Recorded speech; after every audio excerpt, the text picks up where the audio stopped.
Welcome to the Bible Adventures Love Science, the show where faith meets facts and curiosity leads to discovery.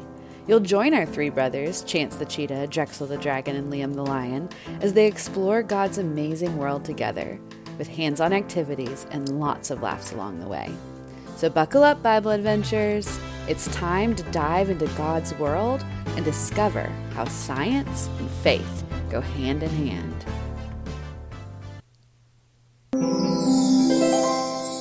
It was a bright afternoon in the forest, and the Bible Adventures treehouse was buzzing with excitement. Inside, the table was covered with a model solar system, craft supplies, and a stack of books labeled astronomy. Chance the cheetah stood confidently with a giant sun in his paws, ready to teach.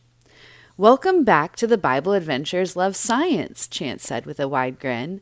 "Today we're learning about three of the most important objects to us in space: our sun, our earth, and our moon." Liam the lion, sitting cross-legged on the floor and holding a globe that was almost as big as he was, raised a paw. "I'm ready, but, is it true that the sun is like a huge burning marshmallow?" Chance laughed. "Well, not exactly, but you're close in the heat department." Drexel the dragon, wearing glittery star glasses and a space blanket like a cape, strutted in. "Prepare to be amazed. I, the great galactic Drexel, will now orbit the snack table." Chance held up a hand. "Before we blast off, let's read today's Bible verse. Psalms 19:1 says, 'The heavens declare the glory of God. The skies proclaim the work of his hands.' Everything we're talking about today, the sun, earth, and moon, was created by God and shows how powerful and creative he is." Liam nodded. "Cool. So what's the difference between the three?" Chance set down the foam sun and pointed to three labeled spheres. A big yellow one, the size of a beach ball for the sun, a blue and green one the size of a pea for Earth, and a tiny gray one for the moon. Let's start with the sun. It's a star made of hot gases, mostly hydrogen and helium, and it's huge, about 109 times wider than the Earth. Chance pointed at the spheres. If the sun was the size of a beach ball, the Earth would only be as big as a pea. Liam's jaw dropped. "That's like really, really big. Like Drexel after eating too many pancakes big." Drexel gasped dramatically. "I'll have you know, I'm only 37 pancakes wide." Liam laughed and Chance continued. "The sun gives us light and heat. It's the reason we have days, seasons, and weather. Without the sun, there would be no life on Earth." Liam raised his paw again. "Okay, but why doesn't the moon give us heat?" "Great question," Chance said. "The moon is much smaller than Earth, only about 1/4 its size, and it doesn't have its own light or heat. It reflects the light of the sun, and it doesn't have an atmosphere like Earth, so it can't trap heat." Drexel waved his sparkly cape.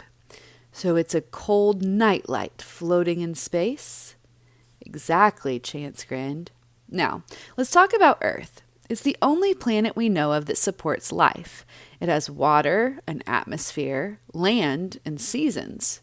Earth is just the right distance from the sun. Not too hot, not too cold. Scientists call it the Goldilocks zone." Liam clapped. "Like the porridge!" "God sure did know what he was doing when he made the universe." "Yep," Chance said. "Now let's do a quick activity you can try sitting in the car. Stick out your arms wide. Your left hand is the sun. Your head is the earth. Now hold your right hand close to your head. That's the moon. Pretty small, right?" Liam wiggled his right paw. "Tiny moon waving hello." "Now rotate your head slowly to show how the earth spins," Chance instructed. "I know you can't spin your head all the way around, but if you could, that would be one day. And the moon orbits around the earth, and the earth orbits around the sun." Drexel started spinning in place. "I am the earth, and also I'm dizzy. Chance shook his head and kept going. Here's a quick comparison. The sun is a glowing ball of gas and the largest. The Earth is a rocky planet with water and life. And the moon is a smaller rocky satellite that orbits the Earth. Not the kind of satellite that humans made. Satellite is just a word for something that orbits something else. Liam looked at the model spheres on the table. So the moon is teeny tiny but still important? Very important, Chance nodded. The moon affects Earth's tides in the ocean with its gravity, and it helps stabilize Earth's tilt, which gives us seasons. Drexel added, and it's where the astronauts did the moonwalk. Liam spun the disco ball hanging from the ceiling and moonwalked across the treehouse floor. Science is groovy. Chance laughed. Their surfaces are different too. The sun is made of hot gases, not solid ground. And the Earth has land, oceans, and air.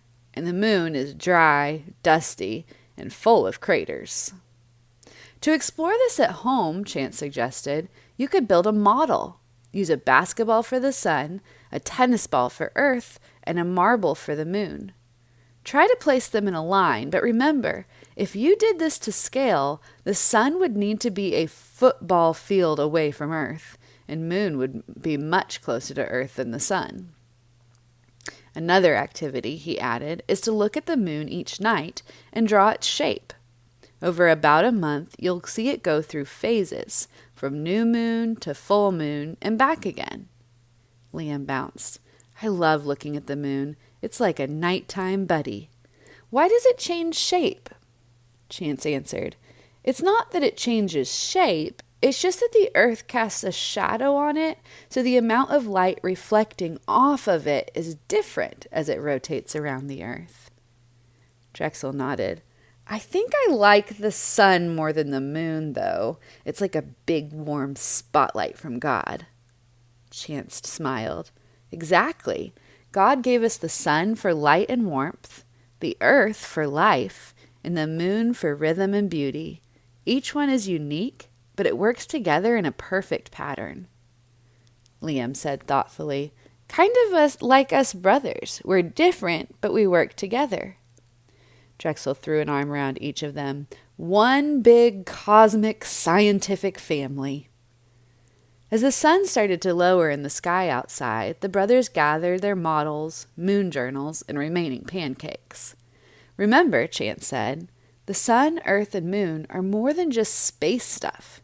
They're part of God's design, and studying them helps us worship Him even more. Thanks for joining the Bible Adventures Love Science. We hope you had a blast, learned something new, and saw just how amazing God's creation really is. Don't forget, every part of science points to our awesome Creator.